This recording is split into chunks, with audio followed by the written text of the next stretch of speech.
राधे राधे। ये जो कहानी कथा मैं आपको सुना रही हूँ, ये कथा महाभारत में मार्कंडेय ऋषि ने युधिष्ठिर को सुनाई थी। आप ध्यान से सुनिए। इसमें एक ऋषि का, एक ब्राह्मण कुमार की तपस्या का जो उन्हें घमंड था, उसको तोड़ा गया था। उसी पर ये कहानी है, कथा है। एक ब्राह्मण था जिसका नाम सुदर्शन था। वो एक दिन तपस्या करने के लिए चले गए। जब काफ़ी दिन हो गए तपस्या करके जैसे ही वो जंगल से जा रहे थे, एक चिड़िया ने उनके ऊपर बीट कर दी। जैसे ही उनके ऊपर बीट की, उन्हें ही गुस्सा आ गया और उन्होंने उस चिड़िया को भस्म कर दिया। जब वो चिड़िया भस्म हो गई तो ऋषि कुमार को लगा कि उनकी तपस्या तो सफल हो गई, अब उन्हें और भी इससे ज़्यादा कुछ करना है। अब ये सोचकर उन्होंने सोचा कि चलो पहले भोजन का इंतज़ाम करते हैं। वो एक गांव में जाते हैं। वहाँ एक घर के आगे जाकर वो भिक्षा मांगते हैं। कहते हैं, श्री हरि श्री हरि श्री हरि। वहाँ पर भिक्षा मांगने का यही तरीका था। श्री हरि का नाम लीजिए, आपको खाने की जो भी सामग्री आपको चाहिए मिल जाएगी। वो जिस घर के आगे गए, वहाँ से एक औरत ने अंदर से आवाज़ दी, अभी रुकिए तपस्वी जी, मैं अभी आ रही हूँ, आप कुछ देर रुकिए। तपस्वी 5 मिनट खड़े रहे। 5 मिनट बाद उनका सब्र खत्म हुआ। उन्होंने फिर से आवाज़ दी, श्री हरि श्री हरि। अंदर से फिर आवाज़ आई तो उस लेडी ने कहा, 1 मिनट रुकिए ऋषि जी, मैं आ रही हूँ, मैं कुछ काम कर रही हूँ, थोड़े वक्त में आती हूँ। अब ऋषि फिर रुक गए, क्योंकि एक घर से जब तक खाना नहीं मिलता था वो आगे नहीं जा सकते थे। अब उन्होंने फिर से थोड़ी देर बाद आवाज़ लगाई, श्री हरि श्री हरि। अब उस औरत ने फिर से अंदर से कहा, महाराज रुकिए, मैं थोड़ा काम करके अभी आपको भोजन देती हूँ। अब ऋषि कुमार फिर से रुक गए। उन्हें गुस्सा तो आ रहा था मगर कर कुछ नहीं सकते थे। थोड़ी देर बाद उन्होंने फिर से आवाज़ लगाई, श्री हरि श्री हरि। इस बार जब उन्होंने आवाज़ लगाई श्री हरि, तो अंदर से एक आवाज़ आई उस औरत की कि ऋषि जी, मैं वो चिड़ी नहीं हूँ जिसे आप देखेंगे और आप मुझे भस्म कर देंगे। अब वो सन्यासी जो ऋषि हैं, उनको बड़ा अचंभा हुआ कि उस औरत को कैसे पता चला कि मैं अभी जंगल में एक चिड़िया को भस्म करके आया हूँ। उन्होंने बड़े शांत स्वभाव से फिर से श्री हरि का नाम लिया। अब वो औरत बाहर आई, उसने उनके लिए भोजन दिया।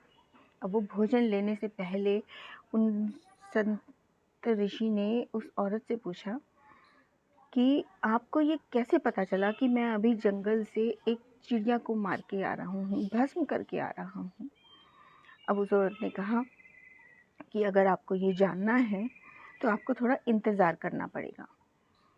अगर आपको जल्दी है तो आप एक दूसरे शहर में जाइए। वहाँ पर उसने किसी एक बनिए का नाम लिया और कहा कि आप इनके पास जाएंगे तो ये आपको बता देंगे।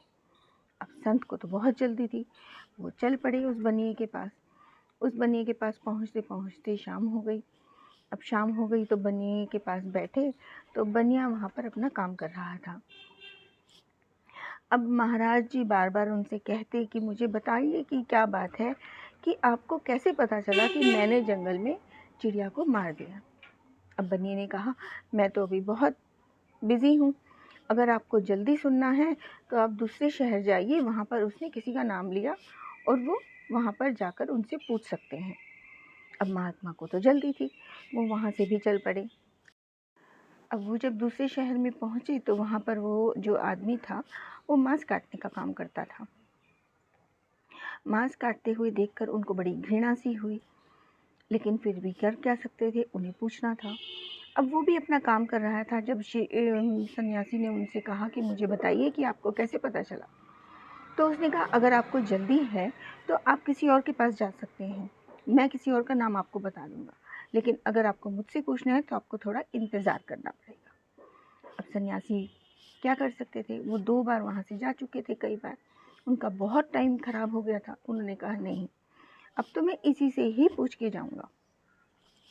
वो शाम तक बैठे रहे और जब उसका काम खत्म हो गया तो वो ऋषि को लेकर अपने घर गए। जब वो ऋषि अंदर गए तो उन्होंने देखा कि एक पलंग पर उसके माँ बाप बैठे हुए हैं और वहाँ जाकर उन्होंने अपना स्थान ग्रहण कर लिया। अब उस आदमी ने पहले उस ऋषि के पाँव धोए, फिर उसके बाद उन्होंने ऋषि से कहा कि आप थोड़ा इंतज़ार करिए, पहले मैं अपने भगवान का पूजा करूँ। उन्होंने सबसे पहले अपने माता पिता की पूजा की, फिर उसके बाद ऋषि की पूजा की, क्योंकि जो मेहमान होता है वो भगवान के समान होता है। उसके बाद उन्होंने श्री हरि की पूजा की और कहा कि श्री हरि आपका तो चौथा स्थान आ गया। ग्रंथों में कहा गया है कि माँ बाप का स्थान भगवान से भी ऊंचा होता है और सबसे पहले माँ बाप की पूजा करनी चाहिए। उसके बाद जो आपके घर में मेहमान हैं वो भी भगवान के समान हैं, फिर उनकी पूजा करनी चाहिए और भगवान की उसके बाद करनी चाहिए। और जब उन्होंने सबकी पूजा कर ली उसके बाद उन्होंने उसको बिठाया, उन्हें खाना वाना खिलाया।